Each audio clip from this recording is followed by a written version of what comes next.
আসসালামু আলাইকুম। আজকের রেসিপিটা সবার পছন্দের, ছোট থেকে বড় সবাই খেতে ভালোবাসে। আজ আমি বানাবো পায়েস। পুরো ভিডিওটা দেখো, তাহলে বুঝতে পারবে কতটা দুধে কতটা চাল লাগবে আমরা দেখিয়ে দেব।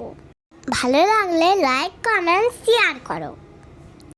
সবার প্রথমে হাফ লিটার দুধ খুব ভালোভাবে ফুটিয়ে নেব। দুধটা আমরা একভাবে নাড়তেই থাকবো। দুধ ফুটে গেছে, তারপর এক বাটি দুধ তুলে নেব।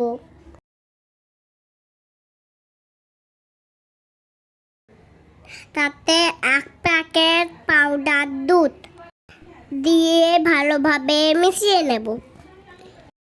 একটা চামচের সাহায্যে ভালোভাবে নেড়ে মিশিয়ে নেব।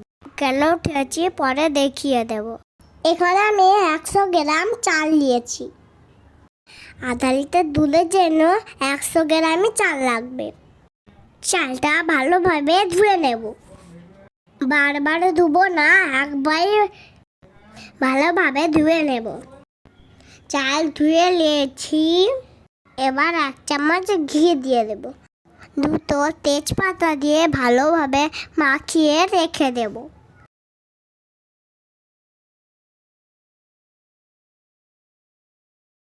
এবার একটাই পাত্র দেব কিছু কিশমিশ, কিছু ড্রাই ফ্রুট।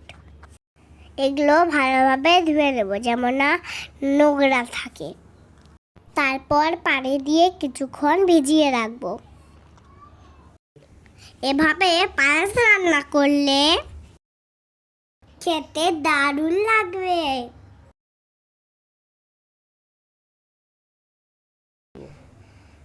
চলো এবার ভিজিয়ে রাখা চাল দুধে দিয়ে দেব। দিয়ে ভালোভাবে নাড়তেই থাকবো। ঘিটা কত সুন্দর উপরে উঠেছে। আমি বলবো সূরা ইখলাস। আউযু বিল্লাহি মিনাশ শাইতানির রাজিম। বিসমিল্লাহির রহমানির রহিম। কুল আল্লাহু আহাদ আল্লাহুস সামাদ লাম ইয়ালিদ ওয়া লাম ইউলাদ ওয়া লাম ইয়াকুল লাহু কুফুয়ান আহাদ। সবাই আমার জন্য দোয়া করবে, আমি যেন অনেক কিছু ভালোভাবে শিখতে পারি, ইনশাআল্লাহ। চলো তুলে রাখা বাটির দুধ দিয়ে দেব। এই সময়ে দুধটা দিলে আরো টেস্টি বাড়বে। আবারও ভালোভাবে নেড়ে চেড়ে ফুটিয়ে নেব। চালটা খুব সুন্দরভাবে সিদ্ধ হয়ে গেছে। দেখতেই পাচ্ছ কত সুন্দর লাগছে। এখানে আমি দিয়ে দেব 1/4 কাপ চিনি।